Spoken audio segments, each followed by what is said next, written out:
kanyang lakas, magpapatuloy na humayo. Sa kanyang lakas, saan mang sulok ng mundo. Sa kanyang lakas, ipalalaganap, ipapahagi ang pagpapala ng kanyang salita. Manalig lang sa kanya, wala nang hihigit pa. Sa kanyang lakas.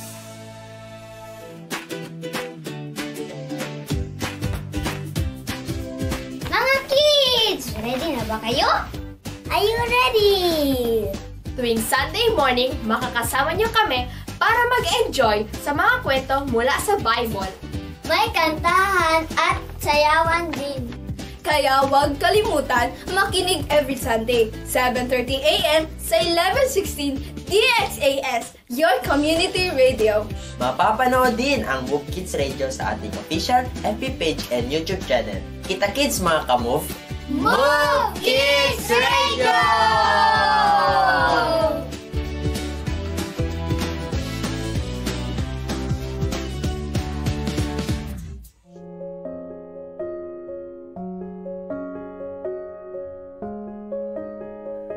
Mapagmahal naming Diyos Ama, pinupuri at pinasasalamatan kita sa mga pangako mo sa akin sa aking pagtanda. Ang pagsama mo sa akin araw-araw ay tandaan ako'y marami pang magagawa hanggang ako'y kunin mo. Alam kong ako'y iyong ginagabayan, pinalalakas at pinatatatag upang magtagumpay sa kahit anong pagsubok pa na aking haharapin. Salamat dahil ikaw ang nagbibigay ng galak at kasapatan sa aking buhay. Ibinubukas mo ang aking mata para makita ang kagandahan ng aking paligid at ako'y labis na nagpapasalamat. Patuloy mo akong gawing halimbawa sa mga kabataan kung paanong mabuhay na tapat na sumusunod sa iyo. Panginoon, ikaw ang aking tagapagligtas. Panginoon at Hari, nalalagpasan ko ang mga hamon ng buhay noon at ngayon dahil ikaw ang aking sandigan. Walang hanggang kitang pupurihin. Sa pangalan mo, Jesus, ito ang aking dalangin. Amen.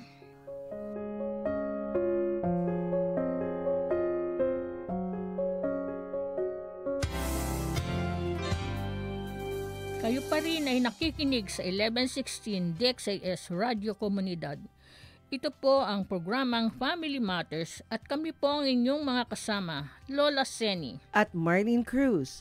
Ang DXAS ay isa sa mga himpilan ng Far East Broadcasting Company at kasapi sa kapisanan ng mga broadcaster ng Pilipinas. Ang FEBC ay isang non-profit, non-commercial, and donor-based radio station. Dahil sa katapatan ng ating Diyos at sa inyong partnership, tayo ay nagpapatuloy sa paghahatid ng mabuting balita ni Kristo. Inanyayahan po namin kayong lahat na maging bahagi ng ating radio ministry. I-scan lang po ninyo ang QR code at mag-deposit sa ating bank accounts para sa inyong mga donations. Para ma-acknowledge namin ang inyong mga donations, mag-message po lamang kayo sa amin. Maraming salamat sa inyong partnership at God bless. Sali po kayo sa ating kwentuhan. Mag-text sa 0916-296-6625. Pwede din mag-comment sa ating FB page na 1116 DXAS, your community radio. Good morning po kay Delia De Lima, si Ma'am Sandy Sarcon, si Ma'am Sheng Fernandez, at syempre naman po hindi ko kakalimutan ang aking mother-in-law. Good morning, Tess Cruz. O ikaw, baka meron ka pa nakalimutan. Good morning sa mga taga Miguelito Homeowners Association, ang mga kumari ko dyan, ang mga kapitbahay. Miss ko na po kayo. Miss ko na kayong lahat. Binabati ko rin si Ma'am Ruby Cruz at saka si Grace Garcedo. Yan. Magandang umaga sa inyo. At live po din namin batiin ang lahat ng nagdiriwang ng kanilang mga kaarawan at anibersaryo sa araw na ito at sa mga susunod na araw. Maligayang bati sa inyong lahat. Enjoy! Yes. Ang ating pong paksa, ito na po ang ating magiging pangalawang bahagi ng ating paksang maging handa sa sakuna. So natapos po natin last Thursday ang first part nito. So sa ating first part na pag-usapan po natin na mahalaga ang paghahanda para sa mga elderlies dahil mas madali silang maapektuhan ng mga sakuna dahil sa kalusugan, limitadong mobilidad, o iba pang mga pangangailangan. Narito po ang ilang paraan na nabanggit namin nung nakaraang Huwebes kung paano sila maghahanda at haharap sa sakuna. Unang-una, kailangan po ang paghahanda ng personal na plano at kit. Ang paggawa ng personal at pampamilyang plano at emergency kit ay critical. So, ano po ang mga dapat gawin ninyo? Personal at pampamilyang emergency plan, kailangan po ninyong pag-usapan. Kailangan po ninyo may listahan ng mga importanteng impormasyon. Lalong-lalo na po yung mga emergency contact numbers. At higit sa lahat, ang medical information ng mga elderlies at ang inyong tinatawag na evacuation plan. At pag meron na kayong evacuation plan, kailangan po ninyo yang sanayin. O, Lola Zen, ano dapat ang laman ng kanilang emergency kit o tinatawag na go bag? Ito ang dapat nakalagay sa isang malaking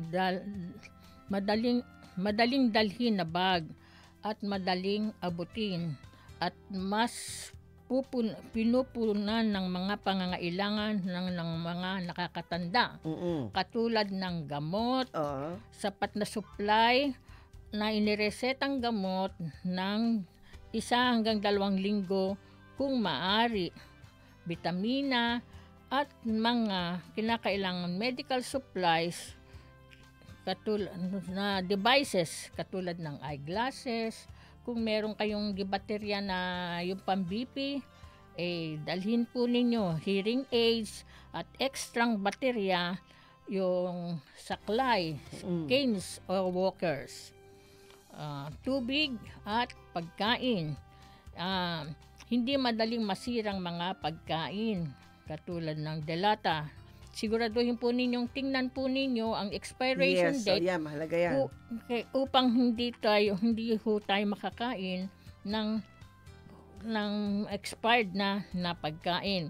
1 galon na tubig para sa isang tao. At gumamit ng manual na can opener. Ang mga mahalagang dokumento, kailangan din po nating i-secure yun sa oras ng ating evacuation.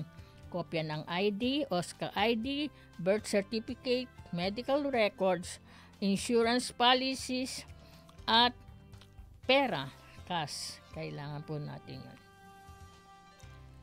Komunikasyon. Sa komunikasyon, kailangan po natin ng flashlight, pito, ekstrang baterya, battery-powered and hand-crank radio, at power bank para sa cellphone. Kailangan po natin ng pito para just in case ng emergency ay magagamit po natin ito. Kailangan din ng personal hygiene. Kailangan may sabon, sanitizer, diaper kung kailangan, at iba pang personal na gamit tulad ng toothbrush, toothpaste. Yan. So yan po ang tapos yung emergency kit o go bag, dapat po yan sapat sa 3 hanggang 7 araw. So yan po ang una, paghahanda ng personal na plano at kit. Pangalawa po ay ang pag-iingat sa tahanan. Siguraduhin po na ang tahanan ay mas ligtas hanggat maaari. Okay.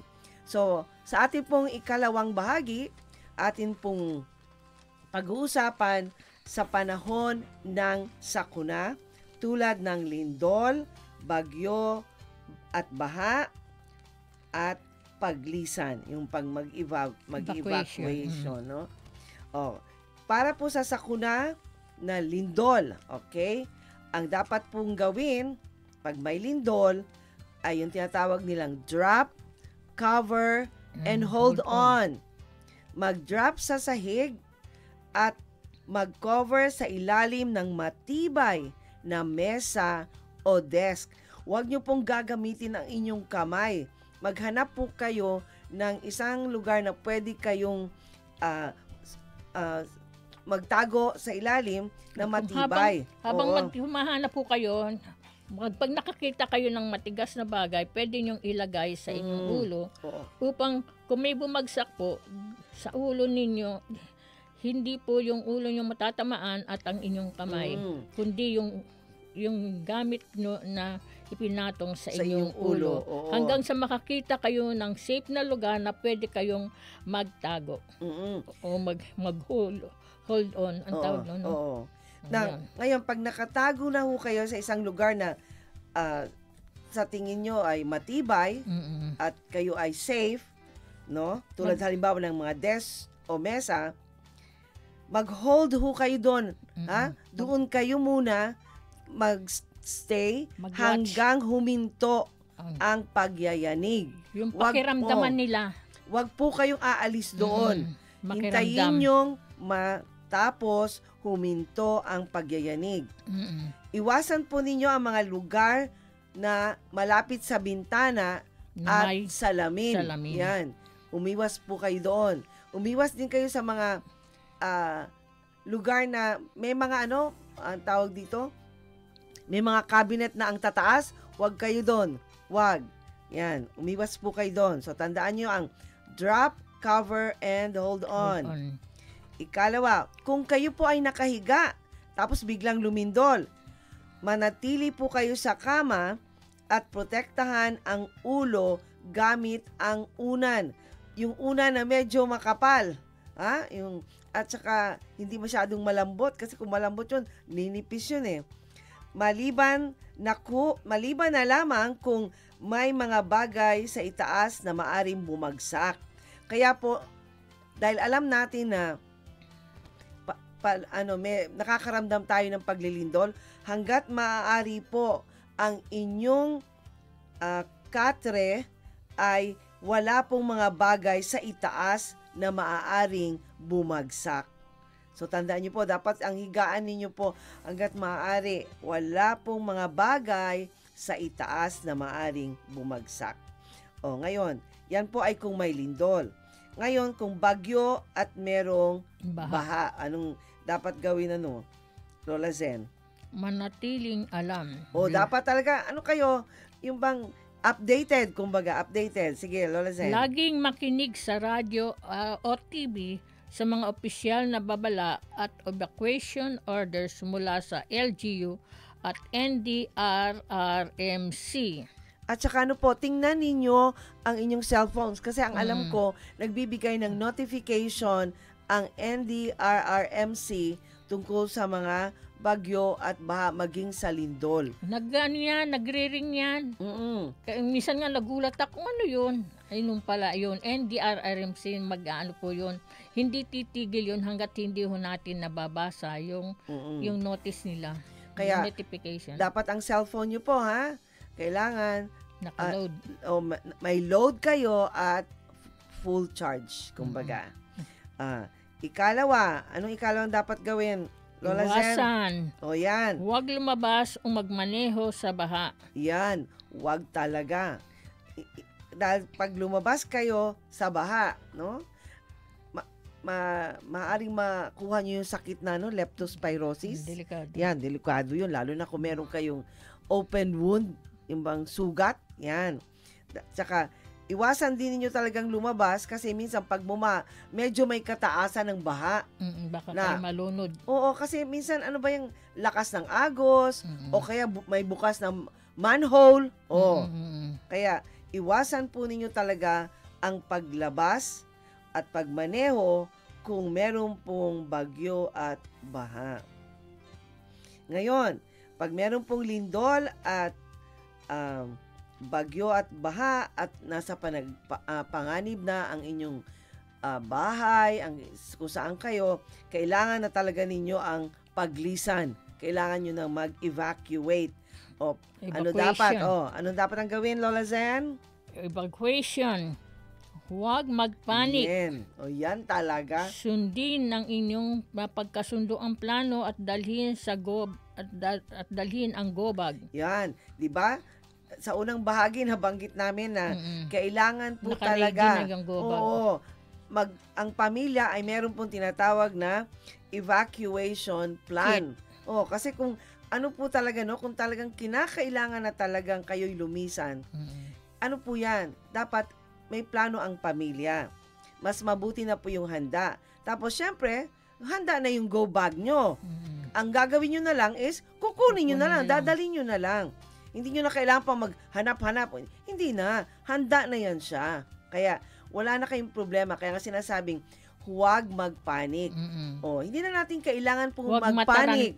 Huwag mataranta. Kung tayo po ay naghanda. Kaya nga po, pinapaalalahanan ang lahat na maging handa para hindi po tayo magpanik. Kailangan buo ang loob natin sa oras ng mga ganyang sakunan.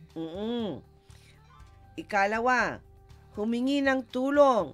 Kung kayo po, halimbawa, meron kayong kasama na hirap gumalaw, tawagan kaagad ang inyong mga contact persons o kapitbahay.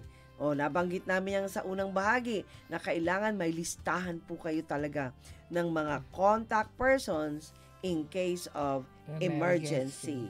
Pag nasa evacuation center na, Lola Zen, anong dapat gawin? Ipaalam sa namamahala sa center ang mga espesyal na pangangailangan tulad ng gamot o mobility aid.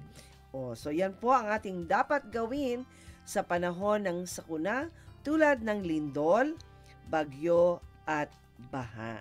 At kung papaano tayo pag tayo ay papunta na sa evacuation centers. Okay. Ikaapat po na dapat nating gawin ay ang pagiging aktibong bahagi ng komunidad sa panahon ng sakuna. Ang mga nakakatanda sa Pilipinas ay may malawak na kaalaman at karanasan pagdating sa mga sakuna. Kung baga, sinasabi nga nila na ang karanasan ay isa pong aral na malaki po ang natutunan ng mga lolo't lola. Na dapat ibahagi. Oo. Talaga, kumbaga yung kaninang ang ating uban, ang ating punong puting buhok ay yan po ang nagmamanifest na kami pong mga senior citizens ay malawak ang kaalaman at karanasan. Okay. Paano tayo maging aktibong bahagi ng komunidad? Makiisa. Yes, yan. Makilahok sa mga pag-iensayo, disaster drills, at pagpaplano ng disaster risk reduction and management, DRRM, ng inyong barangay. Yan. Dapat po talaga makilahok tayo. Volunteer. Kaya, bata man o matanda, na pwede pa talagang mag-serve sa komunidad. Yes. Yan, makilahok. Ikalawa, magbahagi. Gamitin ang kanilang lokal na kaalaman para makatulong sa pagtukoy ng mga hazard area at pagpaplano ng ligtas na ruta para sa kanilang mga kasamahan at komunidad. Yan. Yan ang pag kayo po ay nakiisa, yan, makakapagbahagi po talaga kayo ng inyong kaalaman. Kaya nga napakahalaga ang maagang paghahanda at komunikasyon sa mga tao sa paligid. Mahalagang hindi sila maiwan at laging kasama sa lahat ng yugto ng pagpaplano at pagtugon sa sakuna. Kaya napakahalaga po tayong lahat maging aktibong bahagi ng komunidad sa pamamagitan ng ating pakikiisa at pagbabahagi. Ang susi ay maagang paghahanda at komunikasyon sa mga tao sa paligid. Mahalagang hindi sila maiwan at laging kasama sa lahat ng yugto at pagpaplano at pagtugon sa sakuna. Yan ay napakahalagang punto, lalo na para sa mga Pilipino. Ito, ang pananampalataya sa Diyos at panalangin ay isang pundasyon ng pag-asa at lakas na makakatulong sa mga nakakatanda bago, habang at pagkatapos ng sakuna. Yan, tandaan nyo po, napakahalagang pundasyon po yan. Ang pananampalataya sa Diyos at panalangin. Okay? Kaya, dumako tayo sa ating ikalimang punto. Pananampalataya, panalangin, at pang-emosyonal na lakas. Okay. Ang pagdarasal ay hindi lamang espiritual na gawain, kundi isa rin itong paraan upang mapanatili ang ating pagiging kalmado at lakas ng loob sa gitna ng krisis. Tama yun, di ba, Lola? Lola Zen? Kaya, ano ang ating dapat gawin bago ang sakuna? Yung bang hindi pa nangyayari, naghahanda pa tayo, ano ang dapat gawin? Okay? Una, pagpapalakas ng loob. Na, kailangan yan. Oo, wag panghinaan ng loob. Gamitin ang panalangin upang paghandaan ang anumang darating ng may kapayapaan sa ating puso. Katulad nga sabi nga ni Ate Marlene kanina, kailangan meron tayong mga verses na na isa sa ulo para sa oras ng ganitong mga sakuna ay ma-recite natin yon sa isip natin at gagawin nating panalangin. Katulad nga nung nakaraan, ang ating Bible verse, 'di ba, sa Isaiah 40:16, ang sabi ng Panginoon na, "Do not fear, I am with you." 'Di ba? Dahil do sa salita ng Panginoon 'yun, na natin na sabi ng Panginoon, hindi ako dapat na matakot. Do not be dismayed, for I am with you. I am your God. Sabi niya, huwag kang matakot. Huwag kang, di ba? Huwag kang mataranta. Andito ko, kasama mo ako. Sabi niya, I will strengthen you and help you. Tutulungan kita, papalakasin kita, at tutulungan kita, at hahawakan kita with my righteous right hand. Hahawakan kita. Di ba? Sa oras ng panganib. Dapat meron tayong mga pinanghahawakan na mga Bible verse para in time of na ganito, mga sakuna, ay lumalakas po ang loob natin. Yes. Diba? At saka nagiging kalmado tayo. Kasi pag tayo, panic, kasi diba? pag tayo ay kalmado, Lola Zenny, nahahawa ang iba. Yes.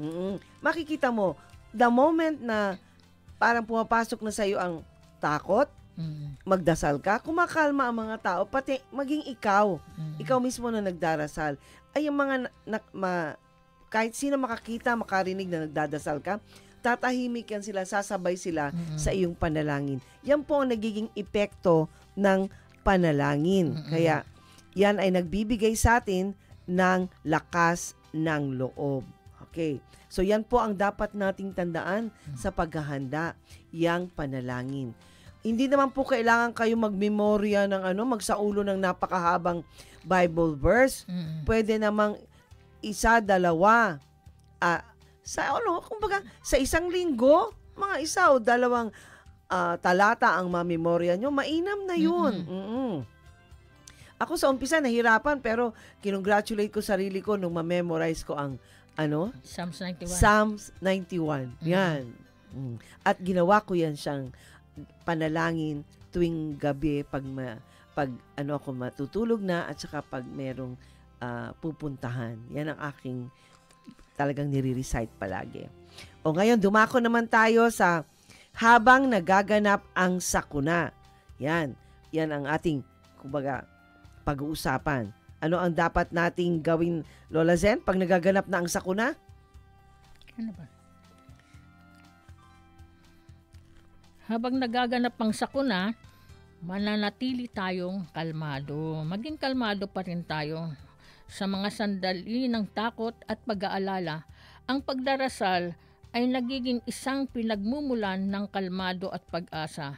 Makakatulong ito upang manatiling nakatuon sa paggawa ng tamang hakbang sa kaligtasan. Yan, totoo yan. Yan po ang nagiging resulta kung tayo po ay mananalangin. Di ba, tulad na banggit ko kanina, pag merong nanalangin, ang epekto niyan, ang ibang mga tao mananahimik, sasabay sa iyong panalangin. Kaya, kailangan natin po, no, alam ko po, mahirap ang maging kalmado sa panahon ng sakuna. Pero maaari po nating makamit yan kung tayo po ay mananalangin. Tandaan nyo po, kung kayo po ay makakaranas ng takot at pag-aalala, isa lang ang katapat niyan, ang magdasal. Yan. Dahil, pag tayo po ay nagdasal, ang mangyayari, nakatuon na ang ating Pag-asa.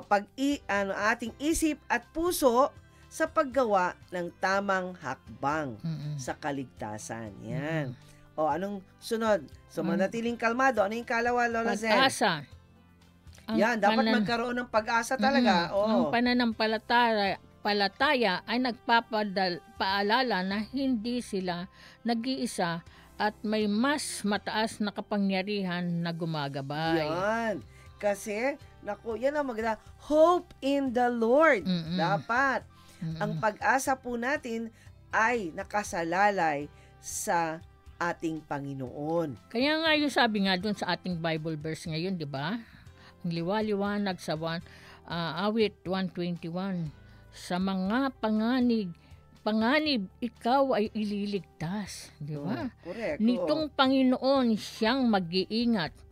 Saan man naroon, ika'y iingatan, di ka maano kahit na kailan. Tingnan nyo, ha? Ganda ng Ang mga ganda talaga pangako ng, ng Panginoon sa atin. Kaya So nga. wag not lose hope. Huwag tayong mawawala ng pag-asa. Correct. Dapat manatili po tayong may pag-asa sa Diyos. Yan. Ano naman ang dapat nating gawin pagkatapos ng sakuna? Pagkatapos ng sakuna, yan na yung pagbangon. Yan. Ano mga dapat gawin, Lola Zen? Pasasalamat at paghilom. Ang pananampalataya ay nagbibigay daan sa mga nakatatanda na makahanap ng pasasalamat sa kabila ng pagsubok at tumutulong sa kanila na magpapatuloy sa pagbangon mula sa pinsala. Yan. Alam nyo po, alam naman nating lahat na parte na ng ating buhay ang makaharap ang sakuna. Lalo na po ngayon dahil na rin po sa ating pagkukulang, hindi pag-iingat sa mga natural blessings, no? Natural resources na binigay sa atin ng Diyos, no? Minsan kasi naging pariwara, no? Hindi tayo nag-iingat. Kaya nga naririnig natin yung iba na nagsasabi na, noon wala namang baha dito sa Zamboanga, hindi naman binabaha ang aming barangay. Hindi binabagyo. Pero ngayon, isa pa yan, hindi binabagyo. Ngayon nakakaranas naman tayo ng bagyo. Isa sa dahilan yan ang ating mga bundok parang kalbo na. Wala nang mga puno. Kaya pabayaan din ng mga mamamayan. Tapos isa pa, yung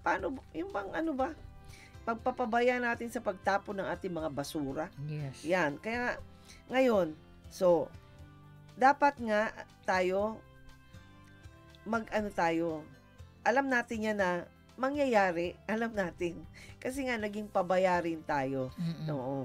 Kaya nga, pag dumaan tayo sa sakuna, kailangan harapin natin yan na may paghahanda. Tapos, pagkatapos ng sakuna, dapat po tayong magpasalamat, no? Magtataka kayo, bakit pasasalamatan ang sakuna? Hindi, kasi ang ibig sabihin kasi, ang pasasalamat ba sa Diyos na sa kabila ng pagsubok, may tumulong sa atin para ipagpatuloy ang pagbangon mula sa pinsala. May ginamit ang Panginoon para makakasurvive tayo. Kaya yun ang ating pasasalamatan.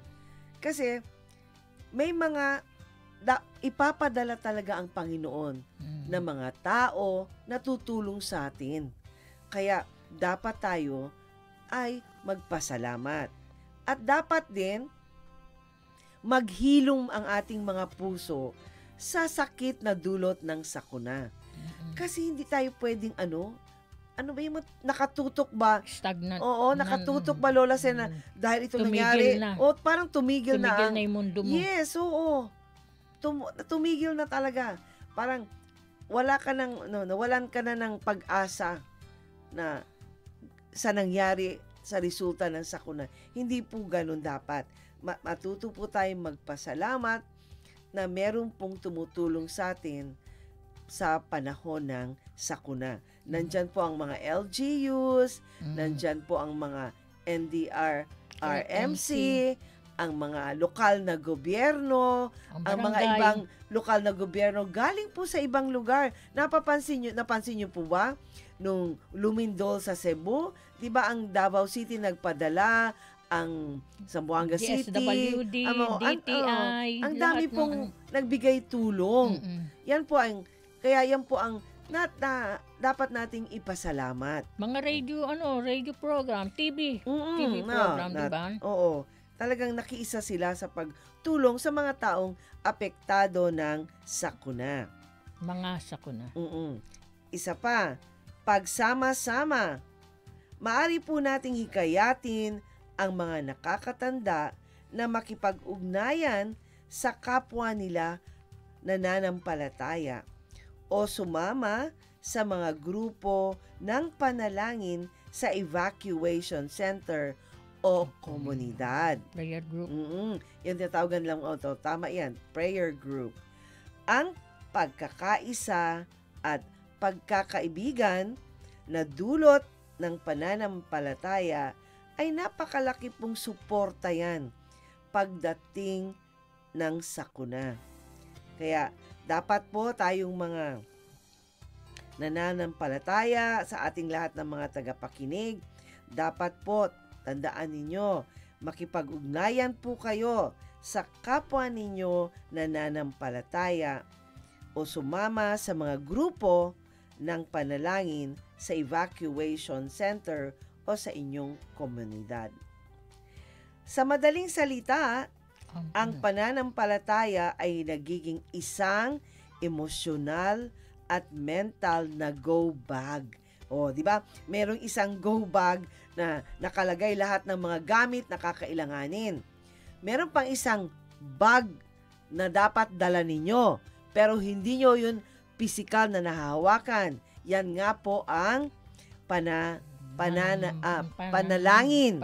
Okay. At pananampalataya. Kasi yan po ang tinatawag nating emotional at mental na go bag na nagbibigay ng kapayapaan at lakas na kasing halaga ng inyong first aid kit at pagkain. Amen. Di ba? Tayo po ay manalangin. Panginoon, sa iba't ibang sakuna po na nangyayari sa aming bansa, tulad po ng lindol, bagyo at baha. Tinatanggap po namin, Panginoon, na isa po kami sa dahilan kung bakit lumalala po ang baha sa aming lugar dahil na rin po sa aming kapabayaan. Hinihingi po namin ng tawad ito, Panginoon, kung hindi po kami naging mabuting stewards ng iyong mga biyaya. Patawad po, Panginoon. At humihingi po kami muli ng pagkakataon na bigyan niyo kami ng panahon na makapagbago. Panginoon, sa mga darating po na sakuna, may mga balita po na may lindol na darating pa at bagyo. Sana po ang mga paalala at mga tips na aming ibinigay dito po sa aming programa ay isa sa buhay po ng aming mga tagapakinig. Sana po, Panginoon, pahalagahan nila. Panginoon, itinataas po namin, lalong-lalo na ang mga nakakatanda dahil po sa kanilang sitwasyon, sa kanilang mga sakit at limitadong mobilidad. Nagiging pong mahirap para sa kanila ang kumilos sa panahon ng sakuna.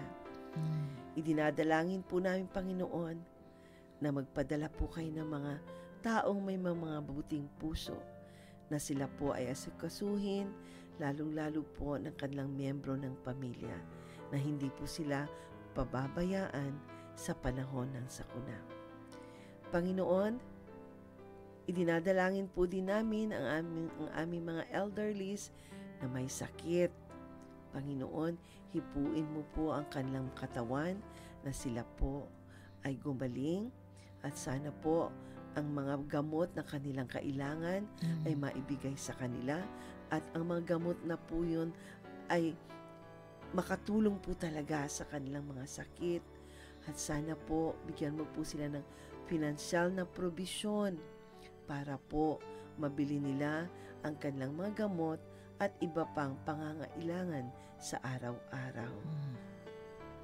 Panginoon, idinadalangin po namin si Hyacinth Bercasio Tolentino sa kanyang hika. Yes. Pati po si Janet Trumata de la Cruz. Lahat po ng mga may sakit. Panginoon, ikaw po ang aming greatest physician and healer. Dinadalangin po namin na sila po ay manatiling sa nakatutok sa iyo, Panginoon, Yes, Lord. sa kanilang sitwasyon. Maaalala po nila, Panginoon, na sa kanilang sakit, kayo po ay nanatiling kasama nila. Our great healer. Panginoon, salamat po sa inyong kasagutan sa aming mga panalangin. Yes, thank you, Lord. Salamat po, Panginoon. Amen. Amen. At In amen. Jesus' name, amen. Nais po naming pasalamatan ang aming pong mga technicians, si Romel Paulino at Rolando Alfonso. Abangan po ninyo ang susunod na programa, ang Radyo Sin Kauman, kasama si Uto Mobin. At siya nga po pala, very proud po naming ibinabalita sa inyo na ang Family Matters po, alas 9:30 ng umaga ay Lunes hanggang Sabado. Yan, mapapakinggan ninyo.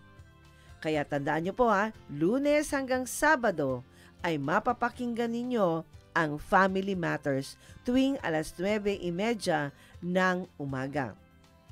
At syempre po naman, huwag ninyong kalilimutan ang Move Kids. Move Kids Radio tuwing araw ng linggo mula alas 7:30 ng umaga hanggang alas 8. Kaya kumbaga, sa ating mga tagapakinig, mabata man o matanda, meron po kayong programang angkop na angkop sa inyo dito sa DXAS 1116 Your Community Radio. Tutok na po. Ako po si Marlene Cruz. At ako po naman si Lola Seni. Ang Family Matters ay kasama ninyo sa pagtataguyod ng pamilyang Pilipino. Maging handa po palagi.